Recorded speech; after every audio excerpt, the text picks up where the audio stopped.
반갑습니다. 경찰 아저씨입니다.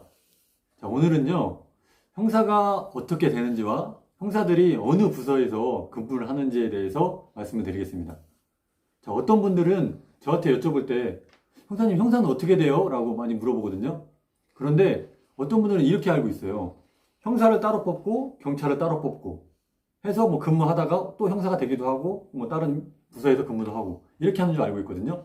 그렇진 않고요. 처음에 경찰 시험을 봐서 합격을 하게 되면 중앙경찰학교에서 일정 기간 동안 교육을 받고 처음에는 대부분 다 지구대에 근무를 하게 됩니다. 지구대에서 1년이나 2년 정도 근무를 하게 되고요. 그러면서 현장 경험을 쌓게 되죠. 그러면 한 1년 정도, 최소한 1년 정도를 지나야 그 인사 시기에 그 수사 부서나 다른 부서로 지원을 할 수가 있어요. 그래서 이제 지원을 해서 가게 됐는데 그 전에 필요한 게 있어요. 뭐냐면 그게 바로 수사경과라고 합니다.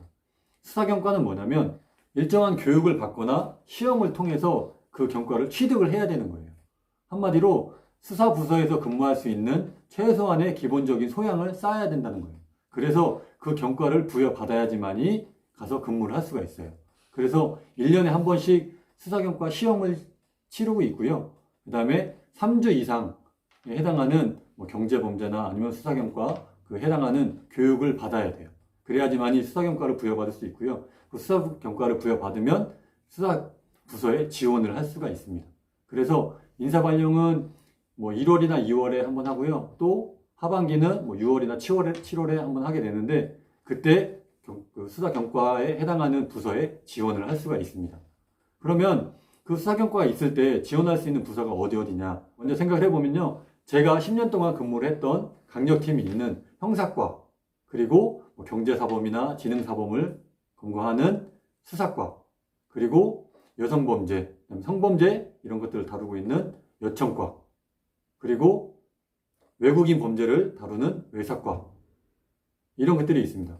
뭐 그 외에도 또 더 여러 가지가 있는데요. 먼저 이제 그 수사경과를 가지고 근무를 할 때 좀 자세하게 어떤 부서들이 있는지 말씀을 드리면 먼저 형사과를 말씀을 드리면 형사과 안에는 강력팀, 형사팀, 형사지원팀이 있습니다.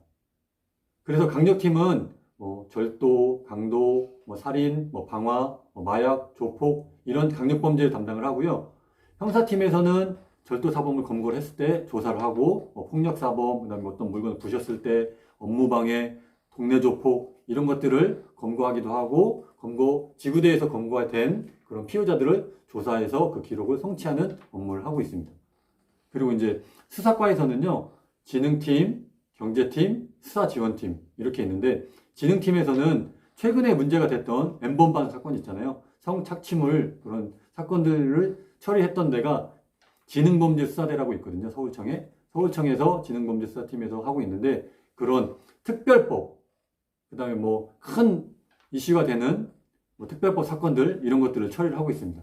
그리고 경제팀에서는 경제사범을 다루는데 뭐 횡령, 뭐 배임, 그 다음에 뭐 조세범 처벌법 뭐 이런 것들을 담당하고 뭐 특히 사기 이런 것들을 더 많이 담당을 하고요. 그런 돈과 관련된 경제사범들을 수사하고 처리하고 있습니다. 그리고 수사지원팀에서는 그런 지능팀과 경제팀 이런 데에서 원활히 돌아갈 수 있도록 지원을 하는 거고요. 그리고 이제 최근에는 이런 수사과에서 유치장도 관리를 하고 있습니다. 유치관리팀이라고 해서 유치장도 관리를 하고 있습니다. 그리고 이제 외사과는요, 외국인 범죄를 담당을 하고 있는데, 최근에 외국에서 들어오는 분들이 되게 많잖아요. 그래서 그러다 보니까 가끔씩 외국인 상대로 범행하는 것도 있고, 외국인이 범죄하는 경우도 있어요. 그래서 그런 것들을 담당을 하고 있습니다. 그리고 이제 보안과에서도 보안사범을 담당하기도 하는데요. 뭐 예전에 예를 들면 공비가 있다거나 아니면 무장 간첩이 있다거나 아니면 그 뭐 북한과 약간 관련된 이런 범죄를 한다거나 국가보안법 뭐 이런 것들이 있을 때 보안 형사들이 또 담당을 해서 수사를 하고 있습니다. 자, 이렇게 수사경과를 가지고 갈 수 있는 부서가 있고요. 보안과 같은 경우는 수사경과는 아니고요. 보안경과라고 해서 또 약간 다른 보안경과가 있고 수사경과는 형사과, 수사과 이런 데서 근무를 할 수가 있습니다. 수사경과가 시작된 거는 제 기억으로는 한 10여 년 된 것 같아요. 수사경과가 있기 전에는 인사발령이 나면 뭐 지구대로 갔다가 아니면 또 뭐 수사과로 갔다가 아니면 뭐 다른 또 부서로 갔다가 형사로 왔다가 이렇게 교류가 좀 많이 있었는데 수사경과로 이렇게 또 분류를 하면서 그런 교류는 전부 다 조금 적어진 면은 있거든요. 하지만 수사요원을 제대로 가르쳐서 계속 양성한다는 측면에서는 굉장히 좋습니다. 그러다 보니까 많은 젊은 경찰관들이 수사경과를 많이 신청을 하고 있고요. 그래서 시험을 보기도 하고 또 떨어지기도 하고 떨어진 젊은 경찰관들이 다시 또 시험을 봐서 취득을 하기도 하고요. 그렇게 해서 점점 형사들이 늘어나고 있습니다. 자, 어떤 경찰서는 형사과에 뭐 지원하는 사람이 많이 없어서 수사과에 지원하는 사람이 없어서 강제적으로 이렇게 발령이 난다고 뭐 이런 얘기도 있긴 한데 그런 경우는 도시에서는 많지 않고요. 제가 근무했던 경찰서에서는 형사과나 수사과가 인기가 굉장히 좋았거든요. 그래서 많이 지원하고 또 많이 또 떨어지기도 하고 그런 걸 많이 봤습니다. 특히 제가 근무했던 강력팀 같은 경우는 다른 부서에 비해 근무 시간이 좀 많다 보니까 월급이 조금 더 많은 면도 있거든요. 그래서 강력팀이 인기가 굉장히 좋았던 기억이 납니다. 자, 오늘 수사경과가 무엇인지, 형사가 어떻게 되는지, 어떻게 선발되는지에 대해서 말씀을 드렸는데요. 궁금한 점이 있으시면 댓글로 달아주시면 답변을 드리겠습니다. 자, 지금까지 경찰 아저씨였습니다. 감사합니다.